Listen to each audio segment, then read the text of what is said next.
Programang ito ay rated SPG. Striktong patnubay at gabay ng magulang ang kailangan. Maaaring may masiselang tema, lengguwahe, karahasan, sexual, horror o droga na hindi angkop sa mga bata. Mga kapamilya, welcome back at narito ang mga dapat nating abangan sa FPJ's Batang Quiapo. Mangyayari na ang kasalang Ramon at Marites dahil magdadalang tao si Marites, nagigimbal sa lahat. Ngunit paano kaya sila ikakasal? Gayong sa mata ng taong bayan ay matagal lang patay itong si Ramon Montenegro at magkakaroon kaya ito ng bisa. Ngayong kasal pa rin si Marites kay Rigor. Yan ang ating aalamin sa dulo ng video na ito. Kaya sit down and relax at sabay-sabay nating alamin. Prangkahan na ngang sinabi ni Ramon kay Olivia na kung hindi ito sang-ayon sa kagustuhan ng grupo na si Tanggol ang tumakbo bilang mayor, ay hindi na nila ito kailangan at maaari na itong umalis.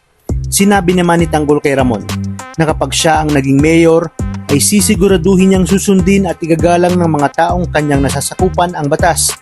Wala siyang kikilingan at poprotektahan para sa pansariling interes at para sa kanya.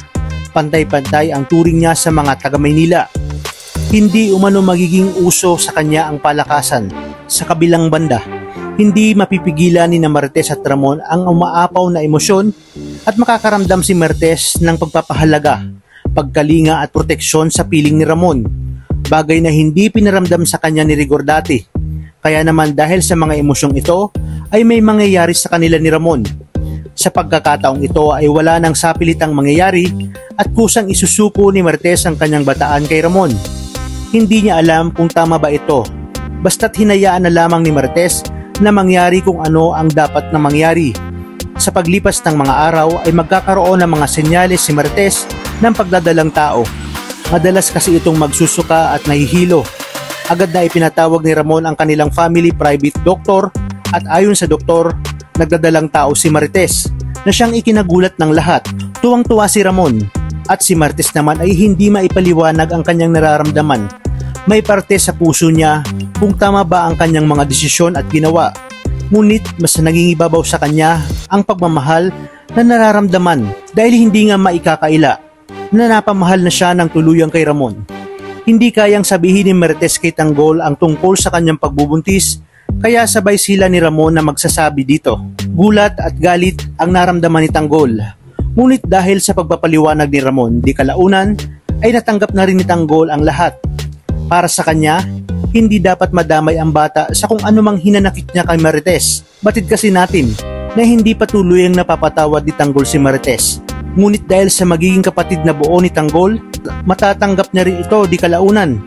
Agad na tugon ni Don Julio na dapat makasal sina Ramon at Marites.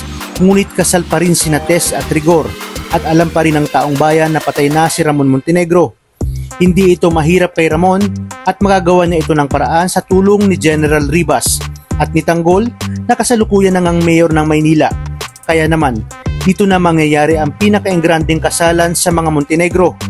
Ingat na ingat ang lahat para hindi lumabas ang kasalang magaganap at tanging malalapit na kaibigan lang ang imbitado at magiging pribado ito. Ngunit di kalaunan malalaman ito ni Rigor dahil nga sinabi ito ni David at panay sulsul pa na pigilan ang mangyayaring kasal.